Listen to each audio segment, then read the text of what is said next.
Okay, so on to our next fireside chat now. Eyes on Indus Valley.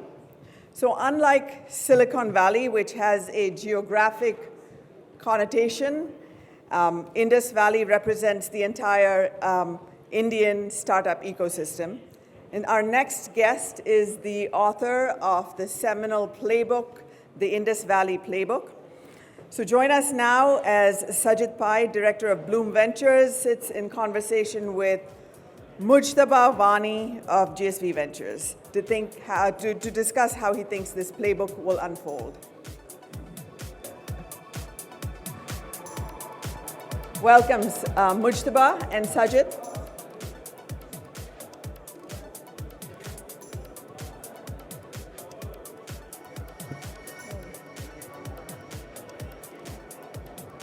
Please come.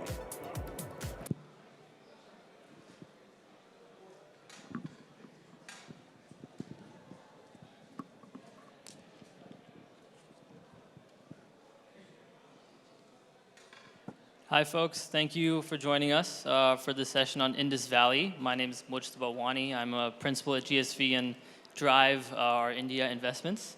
Sajith was one of the first people I met when we started looking seriously at India in summer 2020. And to kick us off, I'll ask Sajith just to tell us a little bit about himself. I'm sure you probably see his posts on LinkedIn, on Twitter. He has a Substack.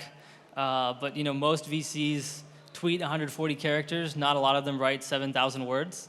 Sajid, some people think he was a journalist because he worked at Times beforehand, but that's not exactly true. But I'll hand it to him to tell us a little bit about his journey in becoming an investor. Yeah, thanks, Mujtaba. I'm a fairly unusual entrant into venture. When I joined Blume, we're a seed fund. We invest fairly early in the space of EdTech. We're known for our early investments into Unacademy, Class Plus, leverage. And when I joined Blume, I was 43. I didn't have prior startup experience or venture. So it's fairly an unusual hire. I like to kind of think of myself as an accidental venture capitalist. But I'd done enough, I think. In the Times Group, I'd helped set up a channel. I'd helped set up a university. And Karthik Reddy, the founder of Blume, and who and I had worked together briefly at times, thought I would make for a reasonably good VC. And here I am. So that's sort of my story. But yet, I think the journey won't be complete. You mentioned about my writing, and I think writing's what got me noticed. Writing's what kept me kind of active. And I sort of have this, I think, hyphenated identity around like a writer-investor. And I think always done well when I've brought in some of that thesis thinking lens into investments. And my writings are better because I invest. So that's sort of a little bit about me. I hope kind of gives folks kind of a sense of what I am, who I am. But yeah, happy to double click. And so we'll start today by talking about your 7,000 word piece on Indus Valley, which is summarized well on this slide. But I think this was a piece that really made a splash. And you know, if you look up or you talk to any investor who was interested in India, and now I just send them this article and tell them to start here. But it's a really helpful way of just understanding the history of Indian tech ecosystem startups, and it'd be great if you could just explain it to us. Yeah, I will. Yeah, this article came out, I think, in 2020. And last year, there was a report called the Indus Valley annual report. We'll update it soon. Indus Valley is sort of a pun on Silicon Valley, right? And sort of this chart kind of tells you a little bit about the evolution. And sort of I saw 4 distinct phases.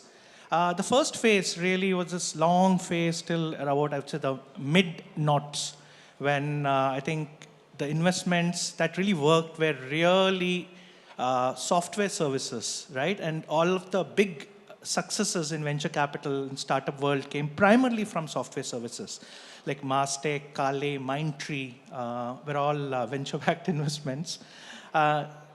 Venture, as we know it, started in the mid-aughts, and that's where you have some of the names that I mentioned, Naukri.com, Redbus, etc. This is really people saying, hey, you want to buy tickets, do it over the internet. It's just a slightly better business model, and it worked. Then came the era of not just services online, but products online. And that's the era of Flipkart, delivery, Byju's kind of began then. And all of the big transaction models really came up then. And around 16, mobile phones, Geo, all of that happened. UPI, all of that happened. And sort of what I call in the article, the report rather, I mentioned something called the Wang trifecta, which is really sort of three things need to happen for an economy or a consumer internet to take off in a country, which is ultra cheap bandwidth, a frictionless payment system, and a mobile phone in every pocket. And that's what happened in India in 16, 17. And I call it Wang trifecta because Tony Wang of Agora, the CF, told me about it. He said this thing happened in China in the late aughts. And that's when the Chinese economy took off. Great. So that's sort of the history of this. I mean, again, I can go into it. But if you look at it, there are hero startups in sort of every era. And the hero startups of this era, of the era that started in 16, fundamentally use the mobile and the mobile UI as a springboard to both acquire and help the customer navigate and do the transaction. I'm of course glossing over, I haven't covered B2B, etc. here, and we can of course go into it if you want, but I think this gives you a kind of a distinct idea really. So the one thing I think would be interesting for this audience to go a level deeper on these companies and this topic is, today in Indian Edtech, are we actually talking about product companies or are we talking about services companies? So I think it's a great question because I think increasingly, I think one successful strain of edtech companies is certainly, I would say, I mean, I don't know if product is the right word for it, but they are processization companies, right? It's sort of, they, like leverage, for example, in our thing. They take a process which has got a lot of friction and kind of add a product to it, but product is not necessarily the hero layer. It's an entire provision of services around it. I think great edtech plays fundamentally have a strong services element baked into it, okay? Whether it's Emeritus, who's sort of the sponsor here, whether it's Byju's, who's increasingly running classrooms now. And I think intrinsically, the best, most successful, the largest companies will be a combination of product and services, I think. I don't think that's necessarily the answer. Were you looking for that answer? Yeah? No, that's helpful. I mean, maybe just while we're on it, do you want to talk about adding a commerce angle, right? Like Class Plus as really started as a product company, right? Class Plus started as a SaaS platform, but it's gone into becoming kind of an e-commerce platform. Yeah. Well, I think really one of the challenges that all Indian startups have, edtech specifically, is, and I think it's sort of the thesis I'm kind of well known for, that there is a smallish consumer engine in India, and I think of it as, and we'll come to it, I think it's India 1, which is about 120 million people. And fundamentally, all of the big spends really come through, in fact, maybe just one more slide after this. Yeah, so sort of the stack, this is what we think of it as a consumer stack. So this India 1, which is really the consumer engine of India, is really where a lot of the spending is concentrated. They are about 10% of India accounts for about 40% of spends. Think of it as a Mexico, really, that kind of per capita income, that kind of population. Hidden within that is what I call India 1 Alpha, which is sort of a Taiwan within India, which is 25 million people, 8 million households, $35,000 per capita income, people like us, everyone in this room, etc., right? So increasingly, when you outgrow this segment, you find that the monetization doesn't go off the way you want it. You can't really keep going. So what happens is, now you've taken in all the venture dollars from a lot of the investors over here and who are saying, great, like you're like growing gangbusters. And then suddenly when you hit like the limits of India 1, you're not scaling as fast.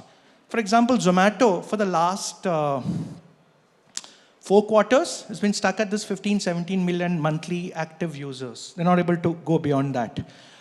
Nika, they're like at 12 million. They're not able to kind of go beyond that, right? maybe they will, okay? So I think what happens is then you need to layer on all of this, what I told you. You need to layer on services. So when an academy says, hey, this great product company out of Bangalore, but now we're going to run like large tuition shops in Kota. Class Plus says SaaS alone won't take us to like $1 billion valuation, which is what people like you and me want. But hey, so we're going to layer on commerce. Some of them are able to pull it off well and create interesting models. So Class Plus is one of them. Others are a little more inelegant, but they seem to get the jobs done. So this is really, I think, the fundamental challenge that most Indian startups have. You do very well early on, like selling into India 1. You get all the dollars. People look at you and say, oh, we're going to sell into India 2 and India 3 too. And then you find, oh, what made you succeed in India 1 is not what necessarily is going to make you succeed in India 2. You need very distinct hooks into the India 2 landmass. You need the hooks that a ShareChat has. You need the hooks like a YouTube has. You need the hooks like a Meesho has. And maybe even that's not enough, right? But yeah, I think that's sort of the challenge that Indians have, which is why you see these very interesting, distinct India models that emerge. So yeah. How do you think about how founder background, founder DNA plays into this? Like, do you think a founder from India 1 can build for India 3? Never say never, and I'm probably going to get hated on by a lot of founders.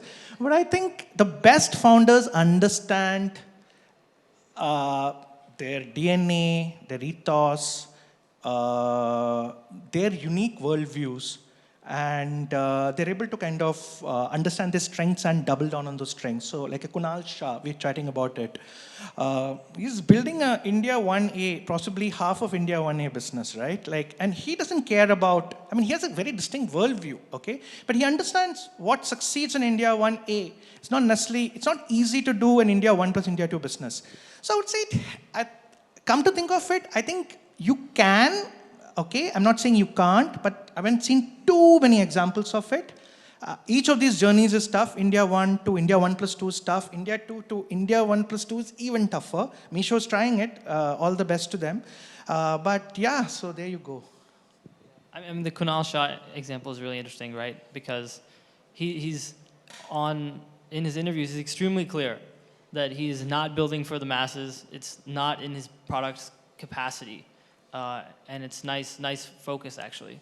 Yeah, he calls it a power law business, and I recently tweeted about, about 3-4% of Zomato's users responsible for like 30-40% of sales or transactions, and he DM'd me saying that, yeah, that's great. India is a power law country.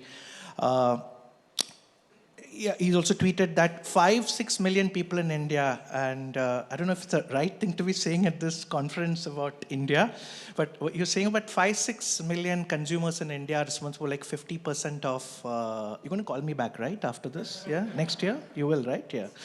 5-6 million consumers in kind of responsible for 50-60% of e-commerce sales in India. So it's a very polarized, it's a very power law led kind of country, and I think you need to understand that very, very deeply. Yeah. So in the session before we came on, Pratik Maheshwari from Physics Wallah was on. Obviously, that's a company that we're investors in that has made massive headways in education outside of India 1. Just, what are you seeing? Do you see other companies being successful in being able to do that in education? Do you see that as feasible white space? I think so. I've understood, I haven't done a lot of deep reading into PW, but I think one of the reasons they succeeded is I didn't think they had a lot of venture-backed money going into them. And they were able to kind of quietly build out a very unique, distinct model and leveraging his personal brand as much. But you're fundamentally going around saying, what got you here won't take you there. And you're saying, now we're going to give you a lot more money. Now you're going to expand 20x. So all the best to him. And I think he's an inspiring founder. And there's a lot, I think Indian Edtech founders in general can learn from Alok and Pratik. Yeah. So, but I think those sort of plays are a lot more harder. What he's done is impressive, and I'm not saying that others can't do it, but sort of he had the luxury of being able to grow a little slowly and build out this distinct model without focusing a lot on venture money. So with venture money, how will that change? It'll be interesting to watch. I'd love to kind of see how they kind of grow from here. I mean, it was a distribution first business, right? He was a personal brand and a YouTube channel before a company, before a startup, certainly way before raising funding. Do you have a view on those models and how that is going to shape? In general, I feel those two kind of models, right? You can start product first, like an unacademy. I think it's a classic play. Or you can start like distribution first, like PW, Class Plus is another example, and then try and add on a layer of product or content into it. I kind of like the latter more. So I like the PWs, the Class Pluses a lot more, because I feel, I think the harder thing in India is a country where, I mean, GTM matters. I'm not saying product doesn't matter, don't get me wrong, but I think product is great, but GTM is what really makes or breaks you. And I think startups which are distribution first, which sort of have an into the consumer and are sort of like a pipe into the consumer, are able to kind of then stack or stuff that pipe with relevant content, product, etc. I think intrinsically make for a slightly better model. The faster you take your product to the customer, I think fundamentally, the real challenge in India is not that building a viable business model at scale of being able to systematically acquire a large number of consumers cheaply, serve them cheaply with good margins, and keep growing that is not easy. Okay, I'm not saying it can't be done. It's not easy. So it's easy to be this great tuition shop, which is $500,000 revenue, to $250K in cash. You can drive an Audi. All of Unacademy's educators are like that. But scaling that into a 20x, 30x revenue company, that's hard. So in India, I think faster you kind of go to the consumer, get your GTM right, and know what can you get from the consumer. Then you can work backwards to see how much do I then acquire the customer for. Whereas with product, you clearly don't know as much. You're doing you're testing out continuously. Can I charge this? Can I charge that? Meanwhile, your product costs are high, right? Because they're spread over a very narrow base of customers. So I think that's the challenge in India, I think, fundamentally. Yeah. Yeah. So all these companies we've talked about, with the exception of Class Plus, are content companies as well. Yeah. And do you see that as an issue to scale, to getting these economics right? I think I'm not averse to content companies or investing in content companies, but I want a faster testing of what customers are willing to pay. And I think with content companies, there isn't as much focus, product first companies, because founders clearly come into the play because they want to build great products, right? No founder says, I want to sit and talk to parents. Founders are like, hey, let's get these 3 engineers together. Let's layer on this AI tool. Let's layer on this UI. Oh, wow, look at this product. It's so beautiful. Look at the screen. It's like butter smooth. That's what gets them excited. The moment they say, okay, we'll do research, we'll talk to parents, they're saying, oh my God, but I think fundamentally the faster you're able to do that, I think the better it is. And I'm not saying you can't start from product. There's so many great companies which start from product, and we'll kind of move into that thing. But the faster you're able to kind of get what the customers say, what the customers are willing to pay, I think the better it is. That's sort of the way I would put it. Yeah. When we first at GSV started looking at seriously investing in India, meeting companies, meeting folks like yourself who were investors, who were experts, one thing people told us was Indians aren't willing to pay for products and aren't willing to pay for subscriptions.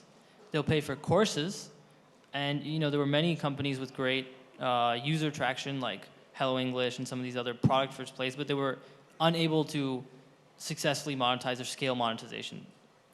Do you think that'll change, or do you think that's how it will remain? Sorry, I just want you to double click. I just want you to double click a little more. I didn't get the first part of the question. Yeah. Will Indian consumers pay for just a product? Like a consumer sub, like a Duolingo premium subscription? So keep in mind that India is a country with per capita income of $2,450. It used to be 2K for a long time, stuck that. Now I think it was 2.5. Yes, India 1 is at 10K per capita, but India 2 is like 3K, right? Yeah.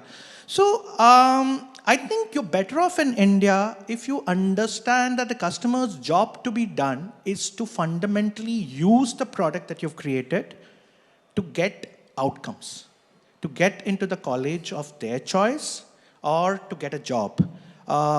Which is why,